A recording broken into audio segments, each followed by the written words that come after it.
Hujan deras sepanjang Kamis sore, Jakarta dikepung macet.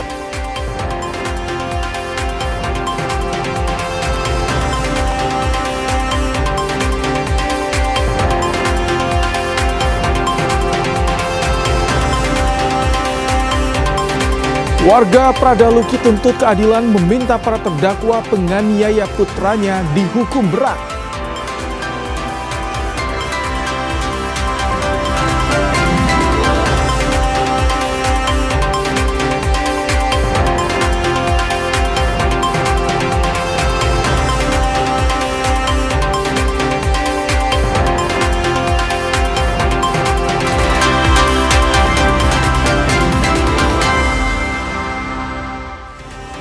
Halo, selamat malam saudara, Anda kembali menyaksikan program Kompas Malam bersama saya Rahmat Ibrahim.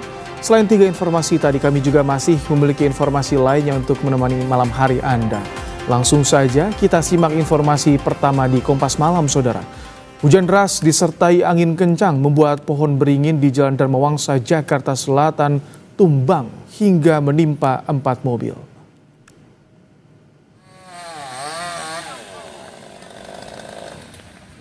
Inilah suasana ketika tim gabungan berusaha mengevakuasi kendaraan yang tertimpa pohon beringin. Petugas menggunakan gergaji mesin untuk memotong dahan pohon yang menimpa kendaraan demi mengevakuasi korban. Akibat peristiwa ini, jalan di kawasan menuju Dharma Wangsa macet.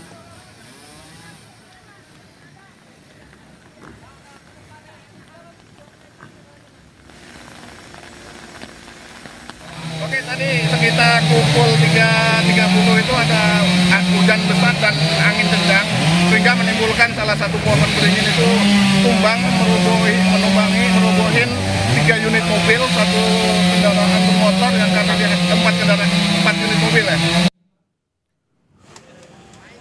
Proses evakuasi sopir minibus korban pohon tumbang di Dharma Wangsa, Jakarta dilakukan petugas pemadam kebakaran dibantu warga. Setelah dievakuasi, korban langsung dibawa ke Rumah Sakit Pusat Pertamina untuk mendapatkan perawatan medis. Namun, nyawa korban tak tertolong.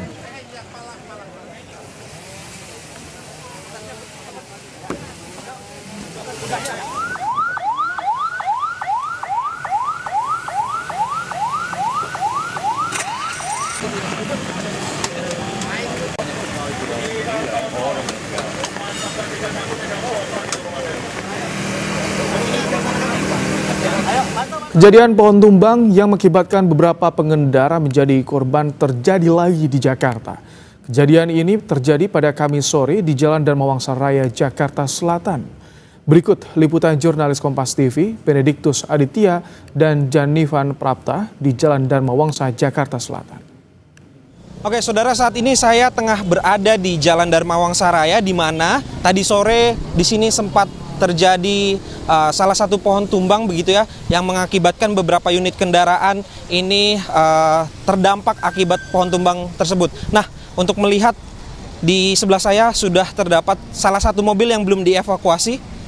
Memang kondisinya ringsek begitu ya di bagian belakang, terutama di sini cukup parah, dan masih ada beberapa unit lagi yang terdampak akibat pohon tumbang tersebut. Nah, untuk mengetahui kejadiannya secara lebih rinci, saya sudah bersama Lurah dari Kelurahan Pulo, Kecamatan Kebayoran Baru, Jakarta Selatan, Bu Sumarni. Selamat malam, Bu Sumarni. Ya, selamat malam. Bu, boleh dijelaskan secara singkat terkait dengan kronologi kejadian pada sore hari tadi? Baik, jadi sore hari tadi kejadiannya memang hujannya sangat deras, kemudian anginnya kencang juga. Di sini memang titik terendah di wilayah kami di Kelurahan Pulo. Nah, terjadi genangan, begitu genangan macet, terus hujannya nggak berhenti-berhenti. Akhirnya terjadilah pohon tumbang ini. Pohonnya sudah cukup besar, jadi tadi jumlah mobil ada 4 unit yang terdampak, kemudian ada 1 pemotor juga, gitu. Sudah memasuki musim penghujan begitu ya. Kalau dari Ibu selaku Lurah Pulo ini, antisipasi ke depannya mengingat di daerah Ibu juga masih terdapat banyak pohon-pohon yang besar berusia tua begitu ya? Ya, jadi kami sebenarnya sebelum kejadian ini juga sudah antisipasi untuk inventarisir pohon-pohon yang sudah rawan, apalagi yang sudah besar-besar. tapi kewenangannya memang ada di instansi lain, di Pertamanan. Dalam hal ini kami juga sudah laporkan juga. Terima kasih Bu Sumarni atas keterangannya. Saudara, kalau Anda ketahui sebenarnya kejadian pohon tumbang ini bukan pertama kali terjadi. Beberapa saat yang lalu di area Pondok Indah juga sempat terjadi pohon tumbang yang mengakibatkan mobil berjenis SUV ini juga terdampak dan menewaskan satu orang pengemudi. Nah, ini juga yang harus menjadi catatan bagi pemerintah begitu ya, untuk bisa menangani pohon-pohon yang mungkin berusia tua, karena mengingat belakangan ini juga terjadi curah hujan yang cukup tinggi disertai dengan angin yang kencang. Benediktus Aditya, Jenifan Prapta, Kompas TV, Jakarta. Saudara, dalam 1 minggu terakhir sudah 2 korban tewas akibat pohon tumbang di Jakarta. Bagaimana bentuk tanggung jawab dan antisipasi Pemprov DKI Jakarta mencegah korban di tengah cuaca buruk yang melanda? Kita akan bahas bersama dengan Chiko Hakim, staf sus Gubernur DKI Jakarta. Selamat malam, Bang Chiko. Selamat malam.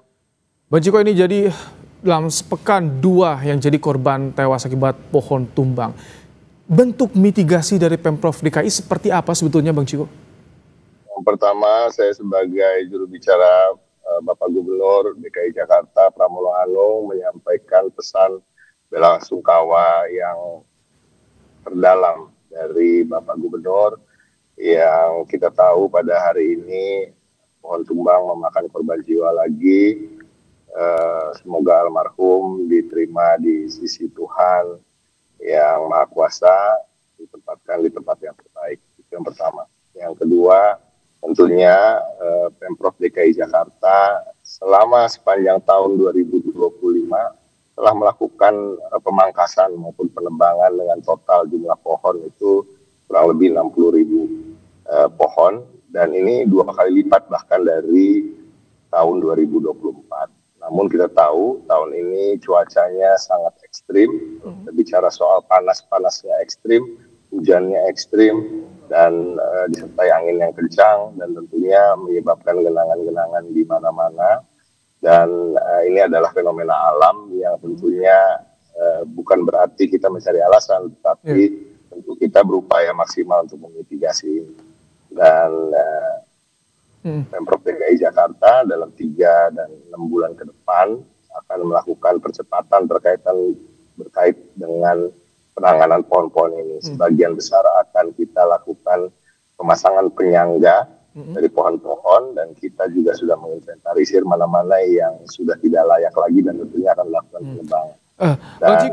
Bang Chiko, tadi kan kita simak bersama pernyataan dari Lurah di Dharma Wangsa kalau wilayah itu sudah diinventarisasi pohon yang tua, rawan tumbang, sudah dilaporkan juga ke dinas. Tapi prosesnya biasanya berapa lama sehingga itu perlu ditebang? Harusnya kan segera atau bagaimana? Karena cuaca ekstrim saat ini, Bang Chiko. Saya setuju sekali, tetapi kita harus juga paham itu hanya satu wilayah ya. Jadi sebenarnya ada wilayah-wilayah lain, daerah-daerah lain yang mungkin lebih dulu dilakukan penebangan. Kita harus sadari bahwa memang ada keterbatasan terkait dengan sumber daya manusia, dengan peralatan, apalagi Jakarta ini begitu luas, dan begitu juga laporan warga maupun dari laporan instansi-instansi terkait juga itu masuk ratusan setiap harinya, dan tentunya semua dilakukan pemetaan mana yang menjadi prioritas karena tadi ada keterbatasan dalam sumber daya.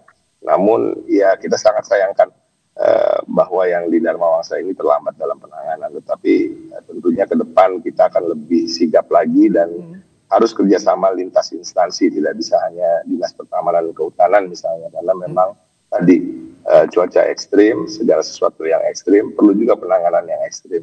Jadi ke depan memang ini sedang dikoordinasikan dengan lintas instansi, lintas OPD, SKPD, supaya penanganan ini bisa lebih cepat. Kalau tadi kan pemangkasan pohon yang tua dan juga rentan dipercepat, tapi dibilang kan rentangnya sekitar 3-6 bulan. Ini kan cukup memakan waktu begitu lama di tengah cuaca ekstrim. Nah, untuk yang mendesak yang disiapkan oleh Pemprov DKI agar tidak ada lagi korban itu bagaimana? Dengan penyangga sudah berapa persen, Bang Chiko, yang sudah terpasang? Karena detail saya belum mendapatkan update ya dari Dinas Pertamanan maupun Kehutanan. Namun secara global. Saya telah masuk ke dalam dashboard Dinas Pertamanan dan Kehutanan sampai dengan Oktober 2025 ini ada 273 kasus ya terkait dengan pohon tumbang. Nah, pemangkasannya tadi seperti saya sampaikan sudah dilakukan 60 ribuan dan itu tidak sedikit. Ya, 60 ribu sepanjang tahun 2025 sebenarnya tidak sedikit sama sekali karena itu 2 kali lipat dari yang dilakukan di 2024. Tapi kembali lagi, karena cuaca ini tidak bisa kita antisipasi, yang kita bisa lakukan adalah berikhtiar untuk melakukan yang terbaik dan secepat-cepatnya semampu kita tentunya untuk melakukan penebangan. Dan harapan kita juga masyarakat juga tidak berhenti untuk kemudian memberikan laporan bisa via Jaki atau bisa via langsung ke kelurahan atau kecamatan dan RT RW setempat untuk kemudian itu bisa ditindaklanjuti. Tapi Bang Ciko, lagi.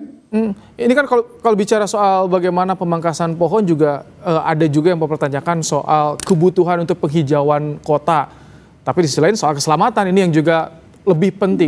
Ada kajiannya atau seperti apa yang akan direncanakan oleh Pemprov DKI Jakarta, Bang Ciko? Kita akan terus mengkaji dan mencoba mencarikan solusi yang terbaik. Itu tadi saya sepakat bahwa memang terkait dengan pemangkasan atau penebangan. Kalau pemangkasan ini kan mungkin cuma cabang, dahan, dan lain-lain ya. Tapi kalau penebangan itu juga perlu kita pertimbangkan.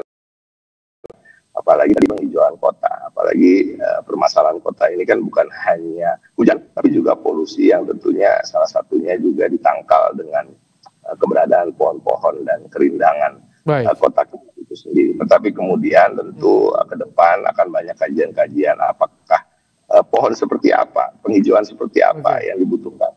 Ya, artinya jenis-jenis pohon yang mungkin tidak terlalu besar dan lain-lain, tapi Jakarta ini bisa dijawab. Tapi ya ke depan tentu ini suatu musibah yang ya harus kita lalui. Tetapi kemudian tentunya kami akan melakukan upaya yang terbaik untuk bisa. Terima kasih Ciko Hakim, staf sus Gubernur DKI Jakarta telah bergabung di program Kompas Malam hari ini. Terima kasih.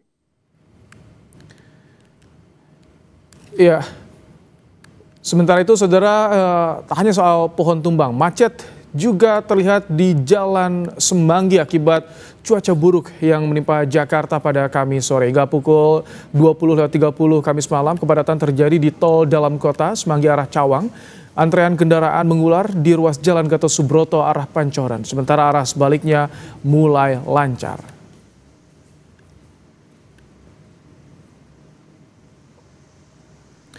Informasi berikutnya, saudara, sidang kasus kematian Prada Luki Namo telah berjalan sejak awal pekan hingga Rabu kemarin dan dilanjutkan pada pekan depan. Dalam sidang, keluarga Prada Luki meluapkan emosi di Pengadilan Militer Kupang kepada para terdakwa. Keluarga meminta para terdakwa dihukum berat. Anak saya tidak salah, kau bunuh. Turut berduka cita atas adik kami sendiri juga.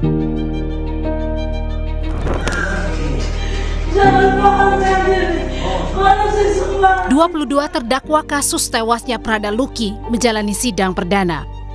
Orang tua dan keluarga besar Prada Luki tak pernah absen dalam sidang. Dalam persidangan, ayah Prada Luki, Pelda Christian Namo, sempat bercerita bagaimana ia dan sang istri hancur hati ketika tahu anaknya meninggal dunia diduga karena dianiaya seniornya. Ayah Prada Luki minta seluruh terdakwa dihukum berat. Saya keras di Bapak mengenai saya berontak. Kenapa saya anggota TNI Bapak demi nama Tuhan? Saya sangat cinta dengan TNI. Merah putih Bapak saya adalah mati. Izin, siap izin Bapaknya mau izin karena siap isi saya menangis. Jiwa saya merontak. Siap, mungkin itu. 22 tersangka hukuman mati. Anak saya tidak salah, kau bunuh.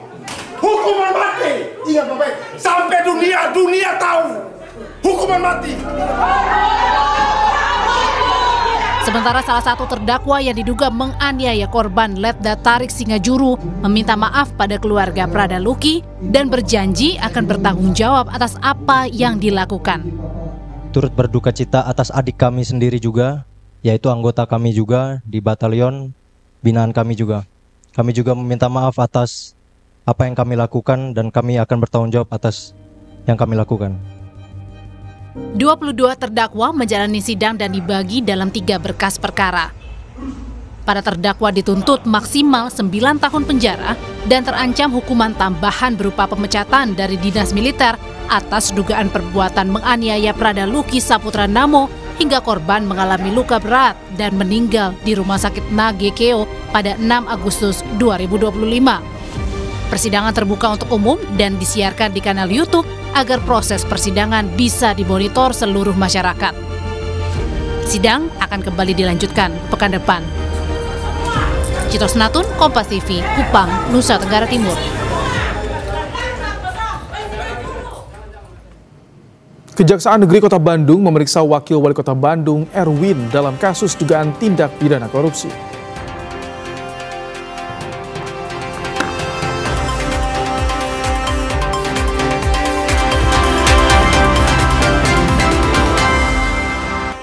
Saudara, kawasan elit Kemang, Jakarta Selatan lumpuh akibat banjir hingga setinggi 1 meter.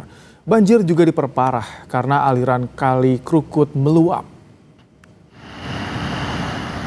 Banjir dengan ketinggian 1 hingga 1,5 meter membuat aktivitas warga lumpuh total. Warga pun menunggu bantuan dari tim SAR untuk mencapai tujuan dan keluar dari kepungan banjir. Lalu lintas lumpuh, kendaraan tidak bisa melewati jalanan yang terendam banjir.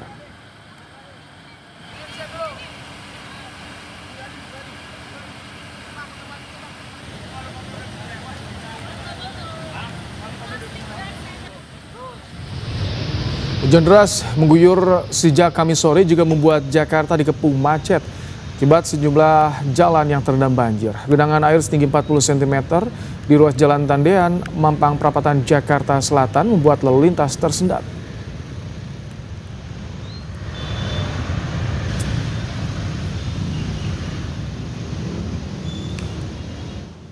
Untuk mengetahui kondisi lalu lintas terkini, kita telah bergabung bersama jurnalis Kompas TV, ada Ihsan Wangga di Kemang Raya, dan juga ada Asri Gunawan dan Ian Faris di kawasan Semanggi, Jakarta. Kita ke Asri terlebih dahulu. Selamat malam. Asri, bagaimana pantauan arus lalu lintas di sana? Pantauan kami arus lalu lintas di Jalan Gatot Subroto arah ke Pancoran, atau tepatnya di titik saya melaporkan di pos polisi Simpang Susun Semanggi. Saat ini kemacetan sudah mulai terurai, dan kalau dibandingkan dengan 1 jam sampai dengan 30 menit yang lalu, arus atau laju kendaraan ini relatif lebih cepat. 30 menit sampai 1 jam yang lalu, Ibrahim dan saudara, laju kendaraan ini melambat, bahkan tersendat atau bisa dikatakan stuck di beberapa titik. Kemudian juga kalau bisa saya ceritakan, tadi perjalanan saya dari seberang JCC di Jalan Gatot Subroto menuju titik saya melaporkan yang jaraknya kurang dari 2 km, butuh waktu tempuh 30 menit. Padahal kalau normalnya ini di bawah 10 menit. Dan juga bisa saya sampaikan bahwa saat ini di jalur atau di lajur, 3 lajur paling kiri ini sudah mulai cepat laju kendaraannya. Hanya saja masih ada antrean kendaraan yang mengular di lajur paling kanan menuju ke gerbang tol dalam kota. Kemudian kemacetan tidak hanya terjadi di titik saya melaporkan atau di kawasan Semanggi, tetapi juga kalau dari pantauan PT Jasa Marga, kemacetan juga terjadi di Pejompongan kilometer 10 hingga Selipi kilometer 12 arah Kebonjeruk. Kemudian kepadatan kendaraan juga terjadi di Angke kilometer 16 hingga Kapuk kilometer 21. Dan hujan deras yang mengguyur kawasan DKI Jakarta dan sekitarnya memberikan dampak yang cukup signifikan terhadap arus lalu lintas di kawasan ibu kota. Tidak hanya itu, tetapi juga volume kendaraan yang terus meningkat, apalagi di jam-jam pulang kerja atau di peak hour. Tentu saja ini menambah volume kendaraan dan menyebabkan kepadatan terjadi di sejumlah ruas jalan di Jakarta begitu. Kemudian di kawasan saya melaporkan, bisa dikatakan juga ini kawasan perkantoran dan juga ada beberapa pertemuan jalur atau pertemuan dari beberapa arah begitu, sehingga ini juga yang menyebabkan kemacetan yang terjadi di kawasan Semanggi. Kemudian Ibrahim, pantauan saya tadi ada sejumlah truk yang merupakan angkutan barang atau angkutan muat begitu yang melintas di bawah jam 10 atau sebelum jam 10. Padahal kalau aturannya seharusnya truk-truk yang mengangkut muatan atau barang ini baru bisa melintas di pukul 10 lewat. salah satunya juga ada yang sedang melintas ini, truk angkutan yang memang seharusnya tidak diperbolehkan. Ini juga yang menambah kemacetan atau kepadatan yang terjadi di kawasan Semanggi. Kemudian saat ini juga petugas, khususnya polisi lalu lintas, terus melakukan penguraian dan juga mengamankan ataupun juga mengurai kemacetan begitu untuk agar lalu lintas yang terjadi ataupun juga kelancaran lalu lintas di kawasan Semanggi ini bisa kembali normal seperti pada biasanya. Kembali ke Anda, Ibrahim. Baik, Asri Gunawan melaporkan bagaimana di kawasan Semanggi begitu padat. Lalu kita bergeser ke kawasan Kemang, ada Ihsan Wangga. Ihsan, bisa diceritakan bagaimana situasi lalu lintas di tempat Anda melaporkan saat ini, Ihsan? Baik, saat ini saya berada di jalan Antasari Raya, di mana kondisi jalan ini terpantau macet, bahkan padat dari kendaraan roda 2 maupun roda 4. Kepadatan ini atau kemacetan ini didampak dari banjir yang melanda Kemang Raya menuju Bangka. Kondisi tersebut lumpuh total, bahkan kendaraan roda 2 yang ingin melintas Kemang sampai menunggu hingga surut. Kepadatan yang terjadi, bagaimana upaya dari polisi untuk bisa mengurai kepadatan di sana? Baik, Ibrahim, petugas Polres Jakarta Selatan sudah di lokasi kemacetan, sudah melakukan pengaturan lalu lintas dari arah Blok M menuju Antasari. Memang ini terjadi kepadatan, pasalnya memang di kawasan ini memang adanya dampak banjir, dapat Ibrahim. Baik, sebelah arus lalu lintas dialihkan ke jalur yang tidak terimbas kemacetan. Terima kasih Ihsan Wangga untuk laporan Anda dari kawasan Kemang Raya. Sebelumnya ada Asri Gunawan dari kawasan Semanggi. Selamat bertugas kembali kawan-kawan. Ya, setelah hujan deras yang mengguyur Jakarta sejak Kamis sore membuat permukiman warga di kawasan Makassar, Jakarta Timur terendam banjir. Hujan deras dan meluapnya aliran Kali Ciliwung membuat permukiman warga Jalan Kerja Bakti, Kelurahan Makassar, Jakarta Timur pada Kamis malam. Ketinggian banjir mencapai 60 cm, membuat aktivitas warga terganggu. Sebagian warga memilih mengungsi.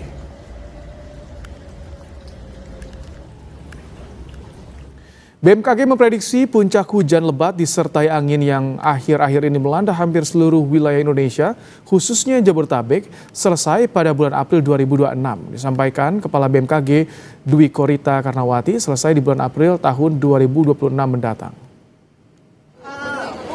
Puncaknya sebetulnya di bulan November, Desember. Jadi kemarin itu belum puncak. Kalau selain wilayah ini, ada wilayah yang prediksinya, jadi yang Indonesia bagian barat dan sebagian Indonesia tengah itu puncaknya November-Desember. Sisanya itu Januari-Februari. Jadi nanti akan terus-terus silih berganti sampai bulan Februari. Musim hujannya berakhir kira-kira April. Informasi berikutnya, Saudara, Kejaksaan Negeri Kota Bandung memeriksa Wakil Wali Kota Bandung Erwin dalam kasus dugaan tindak pidana korupsi. Wakil Wali Kota Bandung Erwin diperiksa selama 7 jam sebagai saksi kasus dugaan penyalahgunaan wewenang di Pemkot Bandung tahun anggaran 2025. Kejaksaan juga menggeledah beberapa lokasi organisasi perangkat daerah Kota Bandung dan menyita dokumen hingga barang bukti elektronik. Hingga kini Kejari belum menetapkan tersangka terkait dugaan korupsi penyalahgunaan wewenang di Pemda Kota Bandung. Telah melakukan pemeriksaan terhadap beberapa orang saksi, antara lain Wakil Wali Kota Bandung yang bersangkutan masih berstatus sebagai saksi terkait dugaan tindak pidana korupsi, kegiatan, saya ulangi, dugaan tindak pidana korupsi dalam penyalahgunaan kewenangan pada pemerintahan daerah Kota Bandung tahun 2025. Warga Jawa Timur resah usai marak kejadian motor mogok setelah diisi BBM jenis Pertalite di SPBU. Tim investigasi dibentuk, Menteri SDM Bahlil Lahadalia menegaskan akan memberi sanksi pada Pertamina jika ditemukan pelanggaran. Peringatan tuh Prabowo langsung audit benar Pertamina hukum pancu. Warga di beberapa wilayah Jawa Timur seperti Surabaya, Kediri hingga Bangkalan resah karena dugaan ada BBM Pertalite tercampur air. Sejumlah pengendara sepeda motor mengeluh karena kendaraannya nyaris mogok usai mengisi BBM Pertalite di SPBU. Merespon keluhan warga, Wakil Wali Kota Surabaya melakukan sidak ke stasiun pengisian bahan bakar umum atau SPBU di kawasan Jalan Raja Wali, Surabaya. Yang punya apa bensin apa dari Pertamina? Dari Pertamina. Kita coba. Saat sidak, ditemukan sejumlah pengendara motor protes membawa bukti BBM Pertalite yang diduga telah dioplos. Terus ini bengkelnya 100.000 ganti busi sama ganti filter. Ini kan buang semua tetap. Jadi mereka yang isi mulai hari Senin kemarin sampai tadi pagi itu masih ada jadi masalah. Hari ini ya pagi tadi itu. Loh, ini kan kebijakan dari Pertamina. Artinya kita menghimbau bagi mereka yang roda 2 mengisi bensin petalik, kita strobon. Sewaktu-waktu mereka motornya bermasalah, langsung komplain kepada bensin yang mereka beli pada pengisian terakhir. Pertamina bersama polisi juga sudah melakukan sidak ke salah satu SPBU di Kediri, Jawa Timur. Dari hasil pengecekan, Pertamina mengklaim tak menemukan BBM Pertalite yang tercampur air. Namun, akan mengirim sampel Pertalite untuk diuji lab di Surabaya. Kalau untuk proses pengecekan kandungan etanol ya biasanya harus dicek melalui di lab Mas kandungan komposisi etanolnya. Jadi kemarin dari Pertamina juga sudah melakukan pengambilan sampel di SPBU ini juga, dan juga SPBU tadi dari tim Depot Surabaya diambil sampel BBM. Kementerian ESDM telah membentuk tim investigasi untuk menyelidiki benar tidaknya dugaan BBM bercampur air yang dilaporkan masyarakat. Bahlil memastikan jika ditemukan pelanggaran, maka sanksi tegas akan diberikan kepada Pertamina Patraniaga. Kalau kemudian ditemukan ada pelanggaran yang dilakukan oleh Pertamina, maka pemerintah akan memberikan sanksi tegas. Tetapi semuanya ini masih dalam proses. Kita harus cek kebenarannya tentang kualitas daripada minyak. Kita tunggu hasil daripada apa yang dilakukan oleh Lemigas. Ya, paling lama saya butuh waktu 1-2 hari. Besok saya akan rapat langsung memimpin di Jakarta. Ada tim khusus Pak untuk menyelidiki ini, ada tim khusus? Ada tim, saya sudah turunkan tim. Dirjen Migas, Lemigas, BPH Migas, dan tim dari Pertamina Patraniaga. Ya. Dalam upaya menanggapi keluhan soal kualitas produk BBM, Pertamina membuka pos pelayanan dan pengaduan bagi konsumen yang terdampak BBM jenis Pertalite. Posko pengaduan dibuka selama 3 hari, mulai 28 hingga 30 Oktober 2025. Tim Liputan, Kompas TV. Saudara, Presiden Prabowo segera menggelar rapat terbatas untuk membahas utang kereta cepat Indonesia-Tiongkok atau WUS. Utang WUS menuai polemik hingga adanya dugaan korupsi di dalamnya.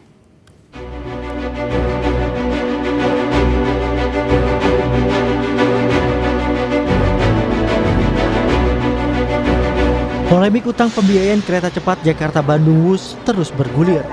Presiden Prabowo Subianto akan menggelar rapat terbatas untuk membahas utang kereta cepat Indonesia-Tiongkok atau WUS. Itu nanti dibahas khusus. Maksudnya nanti akan ada rapat khusus ada pembahasan khusus untuk itu. Dengan Presiden, Pak? Ya. Oke. Mbak Sita, kapan Pak kira-kira Pak Kamis? Menteri Keuangan Purbaya Yudi Sadewa menanggapi pernyataan Presiden ke-7 RI Joko Widodo yang menyebut proyek WUS bukan semata mencari keuntungan finansial. Menurut Purbaya, pernyataan Jokowi ada benarnya, meski manfaat pengembangan kawasan belum sepenuhnya terasa. Ada betulnya juga sedikit, karena kan WUS itu sebetulnya ada misi regional development juga kan. Tapi yang regionalnya belum dikembangkan, mungkin di mana ada pemberhentian di sekitar jalur WUS supaya ekonomi di sekitar itu tumbuh. Itu yang mesti dikembangkan ke depan. Sebelumnya Jokowi menyatakan WUS tidak ditujukan mencari laba, melainkan investasi sosial jangka panjang. Jokowi bilang proyek WUS untuk mengatasi kemacetan di Jabodetabek dan Bandung yang semakin parah. Jadi sekali lagi, transportasi massal, transportasi umum itu tidak diukur dari laba, tetapi adalah diukur dari keuntungan sosial, social return on investment. Peneliti Pusat Kajian Anti Korupsi UGM Jainur Rohman menilai, pembengkakan biaya proyek WUS membuktikan potensi masalah di dalamnya hingga butuh audit investigatif. Audit investigatif untuk membuka ini semua. Apakah betul telah terjadi tindak pidana atau murni itu persoalan kegagalan di dalam perencanaan. Bahwa proyek KCIC ini mengandung masalah, jelas terjadi off-run lebih dari 30%. Juga beban operasionalnya juga sangat tinggi, beban utangnya juga sangat banyak, harus dicicil dalam jangka waktu yang sangat panjang, bahkan 40-60 tahun. Ini kan artinya ada problem di dalam proyek tersebut. Pertanyaannya, problem dalam proyek tersebut itu karena perencanaan yang buruk atau markup di dalam pembangunan. Nah, untuk sampai pada jawaban itu membutuhkan audit. Dugaan korupsi dalam proyek pembiayaan WUS terendus KPK. Lembaga anti rasuah tersebut telah memulai penyelidikan sejak awal 2025. Karena memang masih di tahap penyelidikan, informasi detail terkait dengan progres atau perkembangan perkaranya belum bisa kami sampaikan secara rinci. Oleh karena itu, KPK juga terus mengimbau kepada masyarakat siapapun yang memiliki informasi ataupun data yang terkait dengan hal tersebut bisa menyampaikan kepada KPK. Selain solusi soal utang bernilai jumbo, publik ini menantikan pengusutan yang transparan terkait dugaan korupsi proyek kereta cepat WUS. Tim Liputan Kompas TV. Jelang sidang paripurna hak angket pemakzulan Bupati Pati Sudewo, pengamanan kantor DPRD diperketat untuk aksi massa.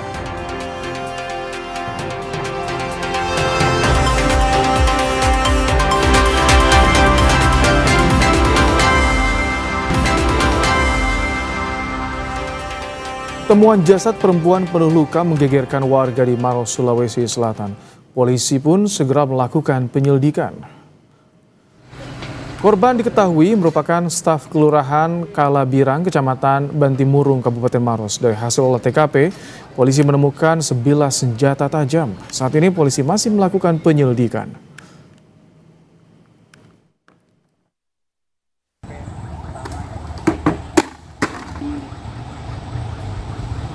Bahwa ditemukan sesosok mayat perempuan di sekitar area Bantimurung. Dugaan kami, ini masih dugaan, masih dalam penyelidikan bahwa dugaannya ada tindakan penganiayaan yang diakibatkan oleh benda tajam. Dan di situ juga ditemukan bercak darah serta sajam yang kami duga digunakan untuk menganiaya korban tersebut yang akhirnya meninggal dunia. Setelah jelang sidang paripurna hak angket pemakzulan Bupati Pati Sudewo, pengamanan kantor DPRD diperketat untuk aksi massa. Sebanyak 3.379 personel gabungan disiagakan untuk mengamankan sidang paripurna membahas pemakzulan Bupati Pati Sudewo pada Jumat esok.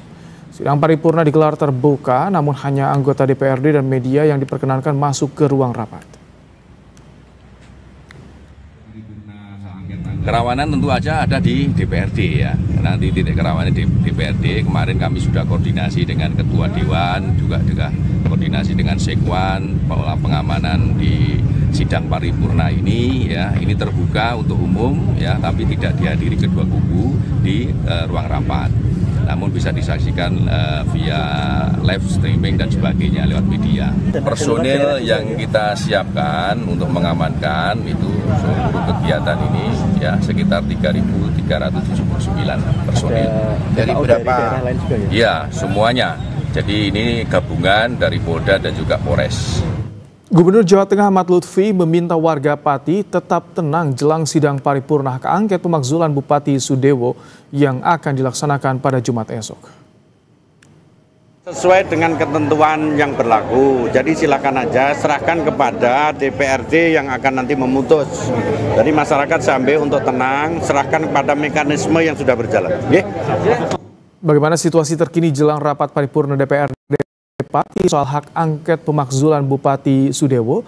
Kita tanyakan pada jurnalis Kompas TV Iwan Miftahuddin. Selamat malam, Iwan. Bagaimana pengamanan di sana saat ini? Ya, selamat malam Ibrahim dan saudara. Nah, menjelang pelaksanaan sidang paripurna pembahasan pansus hak angket atau laporan dari pansus hak angket pemakzulan Bupati Pati ini, pengamanan di gedung DPRD sudah diperketat. Jadi tidak sejak tadi siang ini petugas kepolisian sudah memasang barikade kawat berduri di depan kantor DPRD dan di depan kantor Bupati Pati. Selain itu pihak keamanan juga sudah menempatkan puluhan personel untuk berjaga di sekitar kantor DPRD maupun kantor Bupati. Hal ini dilakukan untuk mensterilisasi kedua titik vital tersebut agar besok ketika pelaksanaan rapat paripurna pembahasan atau laporan dari pansus hak angket pemakzulan Bupati ini bisa berjalan dengan lancar dan aman. Selain itu, Ibrahim, jadi selain faktor keamanan, ini diperkirakan besok dalam paripurna ini akan dihadiri atau dikawal dari dua kubu, baik dari Aliansi Masyarakat Pati Bersatu maupun dari kubu pendukung Bupati Sudewo, yang nantinya mereka akan menghadiri atau ikut mengawal jalannya paripurna. Nah, untuk mengantisipasi hal ini, pihak kepolisian sudah melakukan sejumlah upaya pemetaan atau memisahkan antara kedua kubu ini dan juga menerjunkan kurang lebih 3.379 personel yang berasal dari tim keamanan gabungan baik dari TNI maupun Polri, serta di backup dari jajaran Polda Jawa Tengah serta Polres di sekitar Pati Raya. Dengan harapan besok paripurna akan berjalan dengan aman tanpa ada gangguan dari masyarakat. Seperti itu. Iwan, singkat, apakah sudah ada komentar tanggapan dari Bupati Sudewo jelang sidang paripurna? Ya, sejauh ini belum ada statement resmi dari Bupati terkait rencana adanya paripurna yang akan digelar esok hari. Namun pada kesempatan sebelumnya, Bupati menyampaikan bahwa menyerahkan sepenuhnya kepada DPRD terkait nanti apakah laporan pansus angket yang sudah bekerja selama 60 hari ini akan diterima oleh seluruh anggota DPRD atau akan ditolak. Jadi untuk kepastian pemakzulan Bupati ini nanti keputusannya akan ada di paripurna yang akan dilaksanakan esok hari. Ibrahim. Baik, terima kasih Iwan Miftahuddin melaporkan langsung dari Pati, Jawa Tengah. Setelah Mahkamah Kehormatan Dewan atau MKD DPR menolak permohonan pengunduran diri Rahayu Saraswati dari posisi anggota DPR RI periode 2024-2029.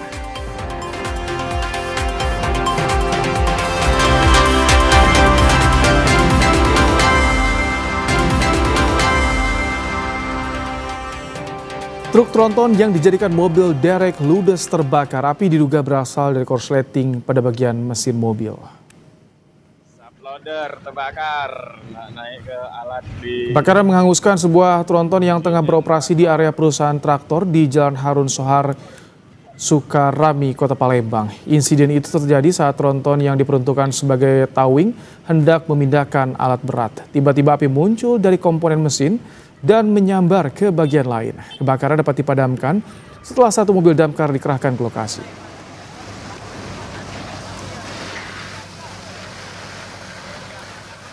Saudara, polisi memburu pria yang mengancam seorang pedagang dengan menggunakan senjata tajam di pasar tradisional Jombang Ciputat, Tangerang Selatan, Banten. Video amatir memperlihatkan saat pelaku mengejar dan mengancam korban menggunakan senjata tajam pada 29 Oktober lalu. Pedagang ketakutan hingga berteriak histeris. Kejadian dipicu korban tak memberi uang yang diminta pelaku. Emosi, pelaku lantas merusak dagangan korban dan menyerang korban. Korban melaporkan kejadian ini ke polisi. Korban ini sering mendapatkan intimidasi, pemalakan. Awalnya meminta uang, yang uang jago ya. Di situ 50.000 sebanyak 4 kali. Terus yang terakhir kemarin minta 100.000. Sampai akhirnya minta uang 5.000 nggak dikasih. Marah, ribut sampai merusak barang dagangan. Pak, artinya pelaku hingga saat ini masih dalam proses pengejaran, Pak? Ya, masih dalam proses penyelidikan dari tim Opsnal. Mahkamah Kehormatan Dewan atau MKD DPR RI menolak permohonan pengunduran diri Rahayu Saraswati dari posisi anggota DPR periode 2024 hingga 2029. Hal tersebut berdasarkan hasil rapat internal yang tertuang di dalam surat keputusan MKD. MKD juga telah menerima surat dari Majelis Kehormatan Partai Gerindra. Sebelumnya, Rahayu sempat mengajukan pengunduran diri sebagai anggota DPR pada akhir Agustus lalu.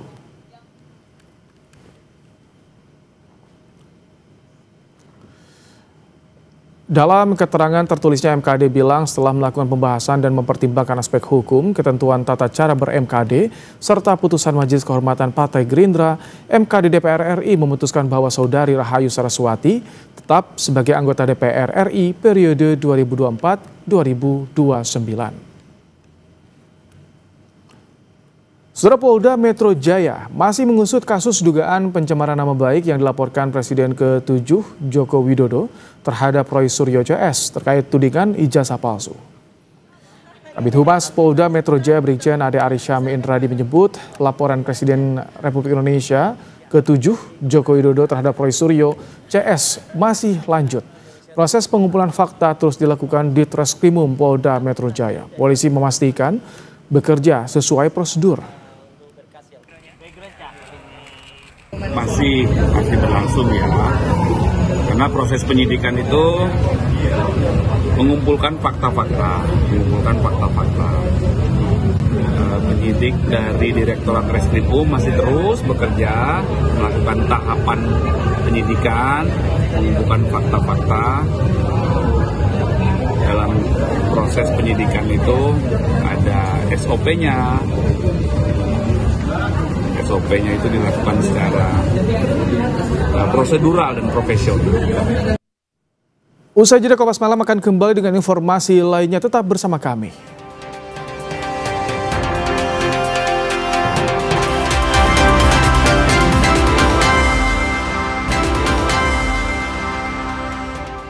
Hujan deras dan angin kencang mengakibatkan banyak pohon tumbang di Jakarta. Salah satunya di Pasar Rebo, Jakarta Timur.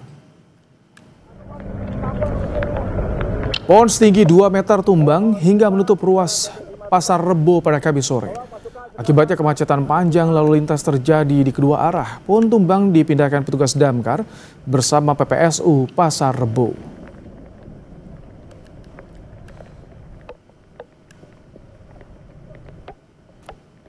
Hujan deras disertai angin kencang membuat pohon beringin di Jalan Dharma Wangsa, Jakarta Selatan tumbang hingga menimpa 4 mobil. Inilah suasana ketika tim gabungan berusaha mengevakuasi kendaraan yang tertimpa pohon beringin.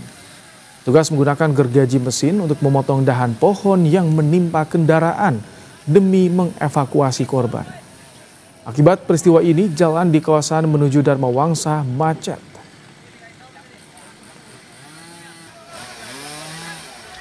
Oke, tadi sekitar pukul 3.30 itu ada hujan besar dan angin kencang sehingga menimbulkan salah satu pohon beringin itu tumbang, merobohin 3 unit mobil, 1 kendaraan bermotor yang kami lihat 4 unit mobil ya.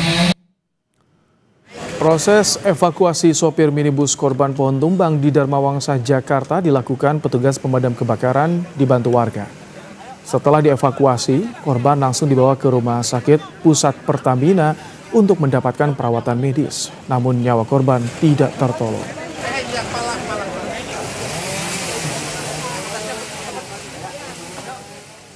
Dalam keterangannya kepada Kompas TV, Kepala Pusat Data Informasi BPBD Jakarta, Muhammad Yohan, mengatakan korban sudah dinyatakan meninggal dunia oleh dokter Rumah Sakit Pusat Pertamina.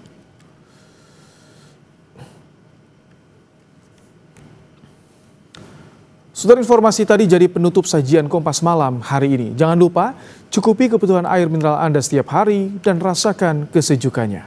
Saya Rahmat Ibrahim. Terima kasih. Sampai jumpa.